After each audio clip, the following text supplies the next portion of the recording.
नमस्कार दोस्तों, मैं हूं कुंदन सर और आप देख रहे हैं एजुकेशन वाला बाय कुंदन सर। आज हम जानेंगे भारत के स्वर्ण युग के बारे में, यानी गुप्त काल, जो न सिर्फ राजनीतिक रूप से मजबूत था बल्कि कला, विज्ञान, साहित्य, धर्म और शिक्षा के क्षेत्र में भी भारत को विश्व में चमकाता है। तो चलिए शुरू करते हैं एक शानदार माइंड मैप के जरिए। गुप्त वंश का उदय, गुप्त साम्राज्य की स्थापना लगभग 319 ईस्वी में हुई। संस्थापक श्रीगुप्त, उसके बाद घाटोत्कच। लेकिन असली विस्तार शुरू हुआ चंद्रगुप्त प्रथम के साथ। चंद्रगुप्त प्रथम 319 से 335 ईस्वी तक महाराजाधिराज की उपाधि धारण की। कुमार देवी, जो लिच्छवी वंश से थीं, उनसे विवाह। इससे राजनीतिक शक्ति और क्षेत्र दोनों बढ़े। शासन का केंद्र बना पाटलिपुत्र। समुद्रगुप्त 335 से 375 ईस्वी, गुप्त काल का नापोलियन। इलाहाबाद स्तंभ लेख हर्षवर्धन के समय में फिर प्रयोग हुआ। लेखक हरिशेन। 3 प्रमुख अभियानों का वर्णन। पहला, आर्यावर्त अभियान, 9 राजाओं पर विजय। दूसरा, दक्षिण अभियान, 12 राजाओं को हराकर अधीन किया। तीसरा, सीमांत राज्यों से स्वीकृति और उपहार प्राप्त। संगीत और काव्य में भी दक्ष कविराज कहा जाता था। मुद्रा वीणा बजाते हुए समुद्रगुप्त। चंद्रगुप्त द्वितीय 375 से 415 ईस्वी, उपाधि विक्रमादित्य। उज्जैनी को राजधानी बनाया। शक शासकों को पराजित कर पश्चिमी भारत पर नियंत्रण। समुद्री व्यापार, आर्थिक समृद्धि। चीनी यात्री फाहियान आया। धार्मिक सहिष्णुता, सामाजिक जीवन का उल्लेख। नवरत्नों की सभा, कालिदास, वराहमिहिर, अमर सिंह आदि।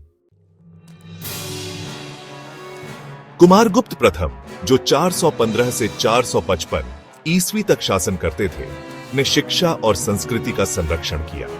उनके शासनकाल में नालंदा विश्वविद्यालय की स्थापना हुई। उनके सिक्कों में महेंद्र लिखा गया है। यह एक शांतिपूर्ण शासनकाल था। स्कंदगुप्त, जिन्होंने 455 से 467 ईस्वी तक शासन किया, ने हूणों के आक्रमण को रोका। लेकिन इस युद्ध ने गुप्त साम्राज्य को कमजोर कर दिया और उसके बाद वंश का पतन शुरू हुआ। गुप्त शासन व्यवस्था में सम्राट केंद्र में थे, लेकिन राज्य व्यवस्था विकेंद्रित थी।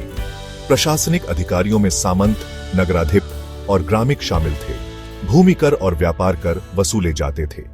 गुप्तों की मुद्राएं सोने, चांदी और तांबे की होती थीं। ब्यूरोक्रेसी मजबूत थी, लेकिन लोकल इकाइयां स्वायत्त थीं। धर्म और समाज की बात करें तो हिंदू धर्म को शाही संरक्षण प्राप्त था, विशेषकर वैष्णव परंपरा को। लेकिन बौद्ध और जैन धर्म को भी सहिष्णुता मिली।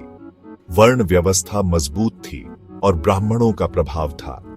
सती प्रथा और बाल विवाह जैसी प्रथाओं की शुरुआत इसी युग में मानी जाती है। कला, साहित्य और विज्ञान। साहित्य, कालिदास, अभिज्ञान शाकुंतलम, मेघदूत विशाखदत्त, मुद्रा राक्षस भास, सूद्रक, बाणभट्ट विज्ञान और गणित। आर्यभट्ट, आर्यभट्टीय पीआई का मान, धरती गोल है, वराहमिहिर। खगोल और ज्योतिष, डेसिमल सिस्टम, जीरो का विकास। कला और स्थापत्य, गुप्त काल की मूर्तियां, मथुरा शैली, अजंता गुफाएं। चित्रकला का उत्कर्ष, गुप्त वास्तुकला, देवगढ़ का दशावतार मंदिर। गुप्त साम्राज्य का पतन, हूण आक्रमण, कमजोर उत्तराधिकारी, सामंतों की बढ़ती शक्ति। अंततः 6वीं सदी में गुप्त साम्राज्य समाप्त हो गया, लेकिन इसकी विरासत भारतीय संस्कृति में आज भी जीवित है। परीक्षा उपयोगी तथ्य। चंद्रगुप्त प्रथम, महाराजाधिराज समुद्रगुप्त। इलाहाबाद स्तंभ लेख फाहियान। चंद्रगुप्त द्वितीय के काल में नालंदा विश्वविद्यालय। कुमारगुप्त हूणों को हराया। स्कंदगुप्त कालिदास। गुप्तकालीन नवरत्न विज्ञान, आर्यभट्ट, वराहमिहिर, अजंता। चित्रकला, दशावतार मंदिर, स्थापत्य कला। तो साथियों, यह था गुप्त काल का एक शानदार और परीक्षा उपयोगी विश्लेषण माइंड मैप के माध्यम से। यह काल भारतीय इतिहास में स्वर्णिम युग कहलाता है और इसकी चमक आज भी हमारे साहित्य, विज्ञान और संस्कृति में झलकती है। अगले वीडियो में हम जानेंगे गुप्तोत्तर काल, यानी भारत के विखंडन और नए राजवंशों की शुरुआत। अगर वीडियो पसंद आया हो तो लाइक, कमेंट और चैनल को सब्सक्राइब जरूर करें। मैं हूं कुंदन सर। पढ़ते रहिए, बढ़ते रहिए। जय हिंद।